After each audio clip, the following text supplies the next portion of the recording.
to GamesMaster. Now, what many men don't understand today is there comes a time in every man's life when he must put aside laddie pursuits, settle down, hang up his football boots and find himself a wife. For that reason, I've been saying all week that at the end of the show I will marry one of the mermaids. Unfortunately, we did that gag last year when I married Wigfield. Sorry, ladies.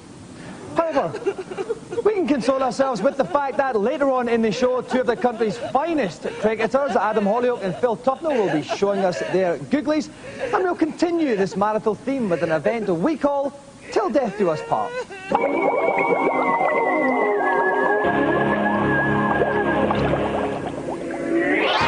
My event today is on the all-action beat-em-up, Die Hard. My two contestants had the formidable task of playing through all 20 levels of this game. As this is such a difficult challenge, I've given them 2 bites of the cherry. They each have an energy bar at the top of the screen, which decreases as they get hit. When it has decreased twice, that would normally be game over. Today, though, I'll award them 2 further energy bars, which will give them a fighting chance. Okay, Bruce, yippee-ki-yay! And so, nuptial niceties are nearing their nadir for Tony and Madeline King. Welcome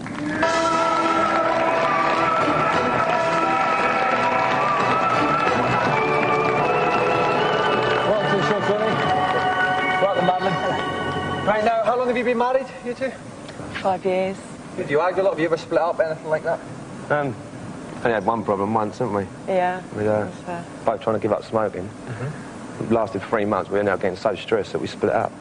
And but you obviously got back together again? Yeah, we both started smoking and got back together. And that was it? And so smoking has been the key to your happiness? Yeah, that's right. Yeah. Nice message for all the young people out there. Okay, well, best of luck. If you'd like to assume your positions by the game, then I'll head commentary position wards. And aiding and abetting me, gamey-wise, is Dave Perry. Dave, is it true that Die Hard films are based on your own life? Well, that's something I've always tried to keep a bit of a secret. You've obviously been speaking to Bruce. Because you as well have worn the same vest for 10 years. that's very true, yes. What about the first couple of stages of the game we're going to see, first of all? What tips can you give Tony and Madeline? Well, obviously, when you start off, this is a very, very tough challenge, and we're only going to give them one continue to finish the whole game in. So the main thing they've got to do is keep out of close contact combat. If they can pick up weapons and use them, then they should use them, because they want to hang on to their energy for the really tough bosses later on. Okay, just to reiterate again, they have to get right through the end of the game and rescue the president's kidnapped daughter using only one continue. Best of luck, Tony. Best of luck, Madeline. You have the rest of the show. And your time starts now. And here comes the first guy. Screen-wise, at the top left, you can see Tony's energy bar. That will go all the way down. Green-wise, and it will turn red all the way down. When that happens, that's one game gone. Madeline's is a similar one in the top right-hand corner. Because we believe in sexual stereotypes, Tony is playing the boy and Madeline is playing the girl. When the baddies come on, you can see their energy bars as well. A good start for them, Dave. Yeah, they're handling it very well at the moment. Tony's taking the most hits, as you can see. There's the most red showing on his energy bar. And the game itself plays very much like Streets of Rage, where you move through and you have these energy bars you have to wear down on the bosses, but you've got all the moves in there and combinations that you find in a Virtua Fighter game. Okay, now is there going to be lots of objects like that he's picked up there? What is that, some kind of broom? Yeah, that's a very large pole. I think that's the best way to describe it. It's called a broom. I'm very familiar with those. I'm very familiar with large poles, Dave. But you see, they've both got weapons now, and the thing they have to do is just keep their opponents at bay. That way they won't take too many hits, because they've got some very big bosses to face later on. Okay, that's one stage done. Tony and Madeline have still got another 19 to go. The action's getting very, very hot and sweaty here. While I deodorise Dave's pits, let's go to today's news.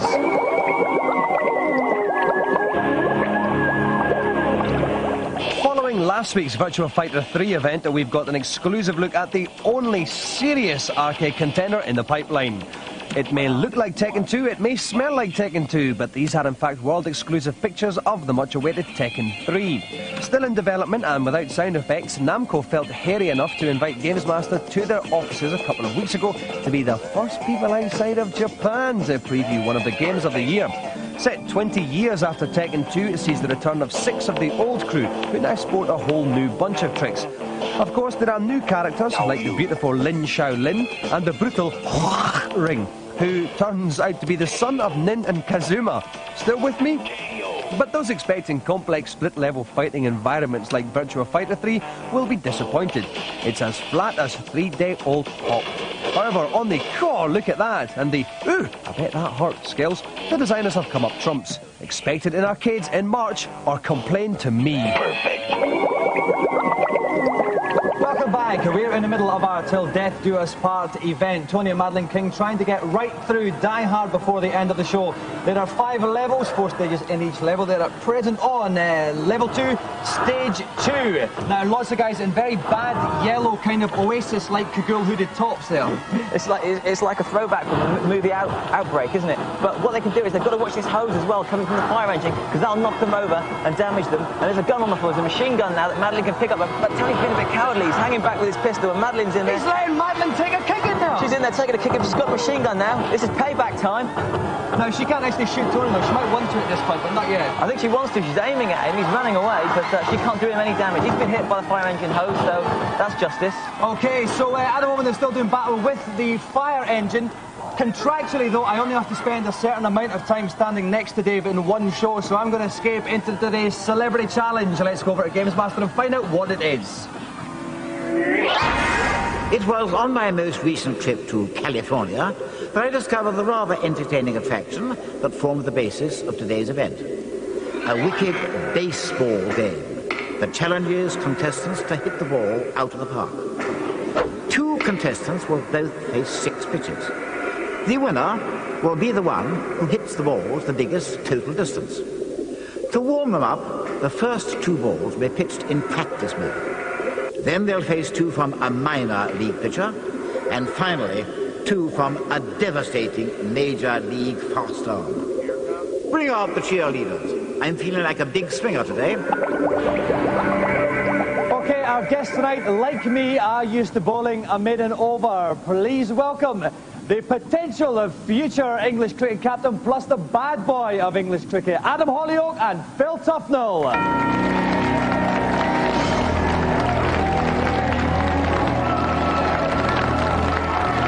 Welcome to the show, Adam. Thanks for coming on, Phil. Now, you're not playing cricket tonight, you're playing baseball. What do you both think about the American version of our rounders, me and Adam? Oh, well, it's bat ball games. Can't be too much different to cricket, I suppose. Maybe one or two. Phil, what about you? I mean, is it as good as cricket in any way, baseball?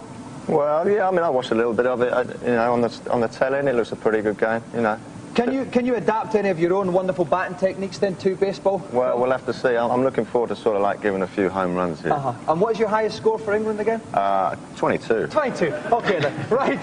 Okay, we're going to take a short break now while we make sure none of our balls have been tampered with. Coming up in the second half, we have Phil and Adam on the baseball, as well as the climax of our special Till Death Do Us Part Die Hard Challenge. We'll be back in a few seconds.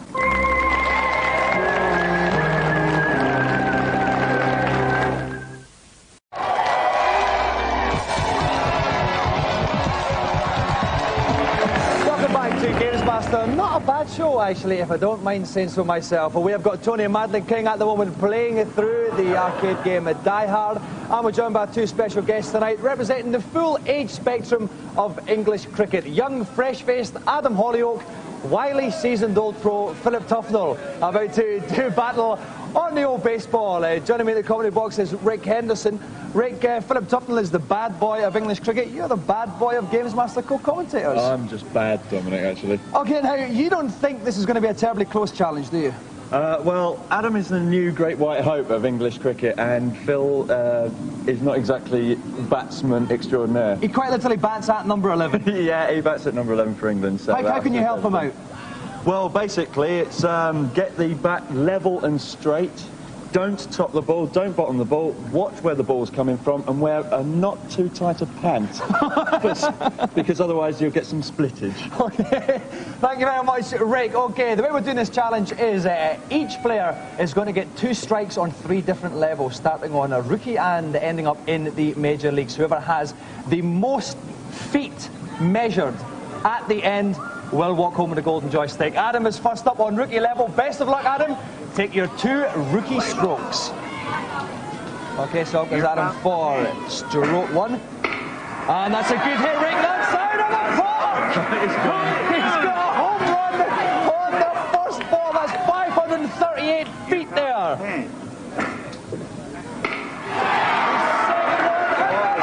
Home run there. 2 home runs at the start from Adam Hollioake. A total of 957 feet for Adam's first 2 strokes. Adam, please make way for Phil. Okay, Rick, great technique there from Adam Hollioake. Yeah, he was extraordinarily graceful. He didn't put an awful lot of power in it, but he hit the ball cleanly, and that is what you've got to do. Okay, best of luck, Phil. Take your first hit. Here comes the pin. He swung at it, that's taken the ball. He's off the number 11 batsman, belaying his batting position, 527 feet. And here comes Phil's second stroke.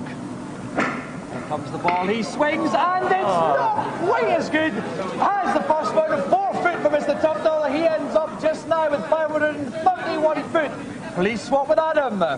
Now, Phil's technique not quite as nice as Adam's. He's trying to slog the ball out of the park, but missing the ball entirely sometimes. That's the problem. That's the problem. A little less power and a little bit more thought, Rick. Yeah, a little bit more thought. A bit cleverer baseball is required. Okay, so at the end of the first level, Adam on 957 foot, Philip slightly behind on 531 foot. We're going to move up now to minor league level where the pitches will get slightly trickier. So Adam, take your first minor league pitch. Here comes the So pin. they're going to get slightly harder now, these. He swings, oh, that's not as good. 130 feet, a little bit trickier now, Rick. Yeah, it's a lot trickier. You're getting curveballs and you're getting faster shots here. Okay, Adam, your next one. That's a bit better. Is it going to be another home run? It's another home run! Adam Hollioake, he smashed it cleanly! He's hit it so far into the atmosphere. So a 535 foot homer for Adam Hollioake, added to 130 foot for the previous shot, takes us to a grand total so far of 1,622 feet. Adam, please make way for Phil. Okay, now Rick, again, nice technique on that second shot from Adam. Superb technique on the second shot. He read the ball the second time. The first time, it was going a bit faster and it took a little time to adjust. Now, as far as Phil's concerned for this level now, what is the best thing you could do? They're going to be harder pitches for him. Concede. Okay then, Phil, you are just over 1,000 points behind, so we're really looking for 2 homers from you here. Best of luck. Take your first minor league pitch. Oh, that's not bad. Oh, good. Oh, that's a homer in the minors. The ball goes to Philip Tufnell into the heavens, Rick. It's into the heavens. It's caused rain. Quite literally causing rain there. Okay, Mr. Philip Tufnell, take your second minor league strike. Oh, it's a little bit shorter again than the first one. It's a 1 foot. It's a little dinky one there. So 1 foot added to 538 feet. Oh, that'll be 539. And if we add that to Phil's score from round 1, it gives him a total of 1,070. Phil, make way for Adam, and let's go up to the majors. So Rick, Adam, 552 feet ahead. But Phil can still win this. Phil can win it. If Adam strikes twice or does a complete nightmare, then Phil, all he has to do is get 2 home runs. What's the most you can get for a home run? It's 600 foot, actually, so he's going to have to hit it to Swansea. Okay, well, I haven't seen Phil so far. I think he's capable of it. Right. I think so. Okay, what's going to be different about the Major League then? What's the pitches going to be like? Well, they're going to be fast. You're not going to see them. It's going to be a blur, and they're going to be curving all over the place. We're talking West Indian pitches here. Okay, thank you very much, Rick. So, let's go to round 3 then. The Major League. Adam Hollioake, could you take your first strike? Oh, it is getting trickier now. Only 12 foot. Mr. Tufnell still in with a shout. Take your second pitch, please, Adam. Oh, building up nicely there. A 12 footer and a 15 footer. 27 in total scored. Takes Adam's score up to 1,649 there. Adam, please make way for Phil. Okay, so Phil is 579 points behind Adam, Rick. It's all building up very nicely. What does he need then? Well, everything's possible now. He only needs 2 fly balls in park, or a home run and a kind of nothing big really. Yeah, just a little bunt. Okay then, best of luck, Phil. Please take your first Major League strike. He swings. Oh, it's a strike, but he can still do it, He Rick. can still technically do it, but he needs a 600 footer. Okay, Phil, take your final strike. It's a home run! It's a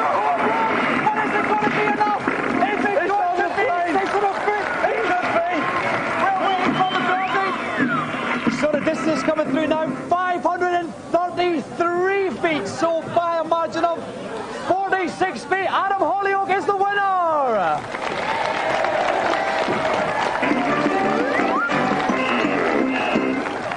Okay, gentlemen, let's go to you first, Adam. Only 46 foot in it at the end. When you were sitting down there watching Phil prepare to take his last swing, were you nervous at all? I was actually. I know his capabilities as a baseballer, and I was worried all the way. Oh, better than his capabilities as a cricket batsman. If it was cricket, I wouldn't have been worried at all. Now, Phil, do you think you deserve maybe a move up the batting order now because of that? Well, I think I like the batting to the batsman of the team, I think. That's probably a wise thing upon reflection there. So, well, thanks very much, both of you, for coming on. We only have one joystick, and it goes to Adam Hollioake. So let's give another round of applause for our two guests today, Philip Tufnell and Adam Hollioake. Okay, you know what boys are like. Me, Phil and Adam are going to go off and compare the size of our boxes. Let's go over to Dave and find out how the Die Hard challenge is going on. Dave.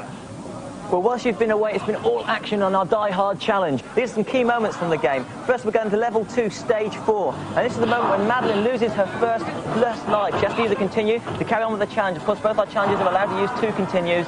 Here in the fountain, the fighting's going on. And there we go, Madeline's life flashing at the top. She's got to use a continue. That's it. So Madeline has now used 50% of her allotted energy for the whole challenge. Going to move on now to level 3, stage 3. And this is the part where I thought they were both going to come a cropper, because these renegades from Rise of the Robots are really very, very tough indeed. That's one of our robots down.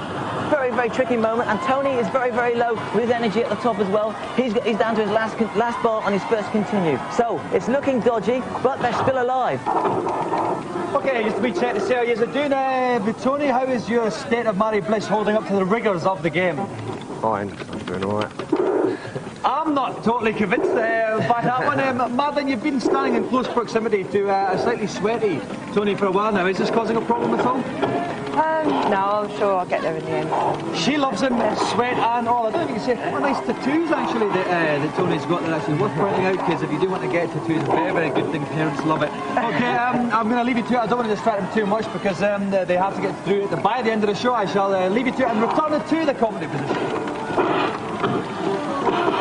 Okay, so level 4, stage 4, we're on lots of climbing up ladder action. What's the techniques involved in this, Dave? Well, basically, the computer automatically moves you up the ladders, but you have to jump from side to side to avoid those lifts coming up. Now, the most important thing to note is that both our competitors now are on their last bar of energy, on their last continuous. If either dies, they're out of it. And those little icons falling down the middle, they're canisters of energy. So by leaping through, they're also avoiding the lift and collecting energy. Okay, now that looks especially like a president's daughter type situation there. She's got a radio there that appeared to be 10 times too big for her. I think it was her dad's mobile phone. I think she was messing around with phoning Australia. Now, this is a rather large object they had there. A little kind of square big gun thing there, Dave. Yes, that's a rocket launcher. That's a rocket launcher. That's an excellent. It looks like a box, but when you pick it up, it's very, very lethal. And at the moment, they're just ignoring it and leaving it there. The baddie's got it. Tony's going in. Sweep kicks him. You'll also notice that Tony's clothes are getting less and less as the game goes on.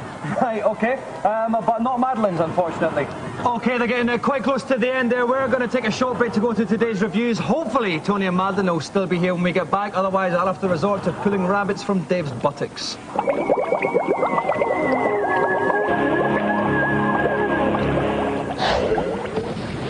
First up on the PC, Skynet. Walk around and shoot lots of people wearing Terminator-style pants. Skynet is a very good game indeed. You basically take the Star Wars influences out of Dark Forces, insert some Terminators, and you've got Skynet. That is basically it. Because the missions are very similar. They're huge, and they're very, very complicated. You've got lots of puzzle structure. You've got everything you wanted to do. In one-player mode, Skynet gets pretty tough later on, meaning it's going to last quite a while. And the new multiplayer mode means it's going to last even longer. It's not the best Doom game available. It's Doom, Quake, Duke Nukem, but it's still very good fun.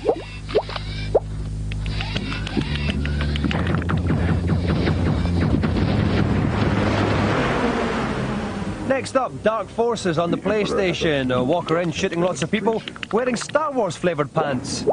We've seen Doom, we've seen Final Doom. Now, Dark Forces is a lot more complicated than those. It's puzzle-based and mission-based, and the missions are huge. You know, each level takes you hours and hours and hours to complete, and you really, really will be perplexed by it. But it is fantastic. The one thing on the PlayStation version that's not quite as good as the PC is that the graphics are a little bit fuzzy and jerky, so you can't see what's going on all the time. But it's still excellent fun.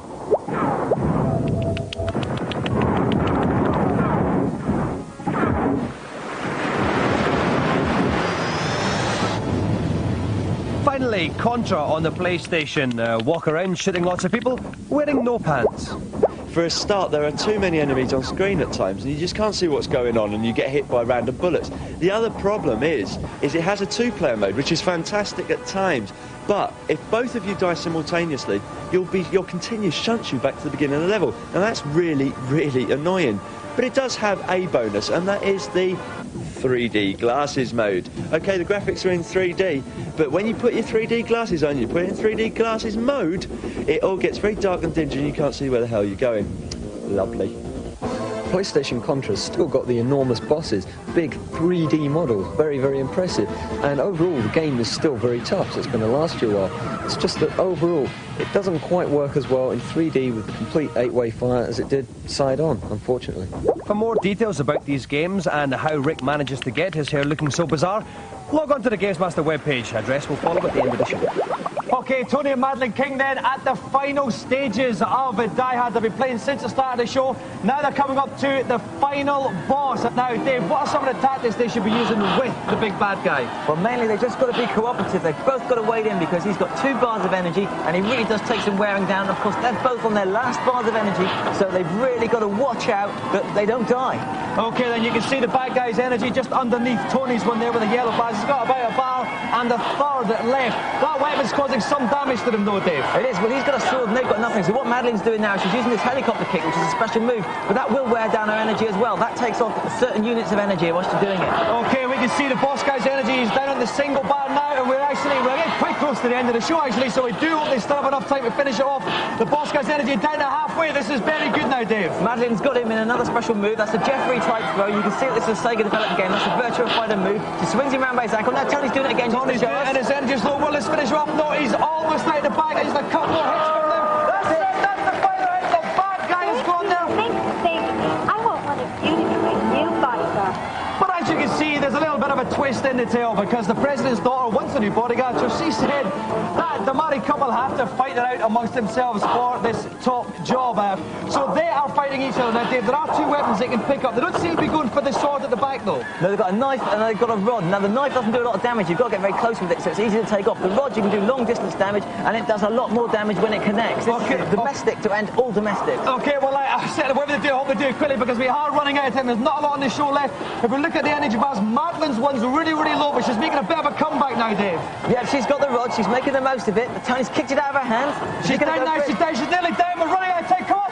She's trying to catch Tony it. just finished her off. Otherwise, we're going to be off the air. That's it. He's done it. Tony's run off. Fantastic achievement. Go to joystick, please. Well done, Tony. Right through Die Hard in the space of one show. On next week's show, we've got light entertainment legend Paul McKenna coming on. We'll see you at 7 this time. Thank you. Good night.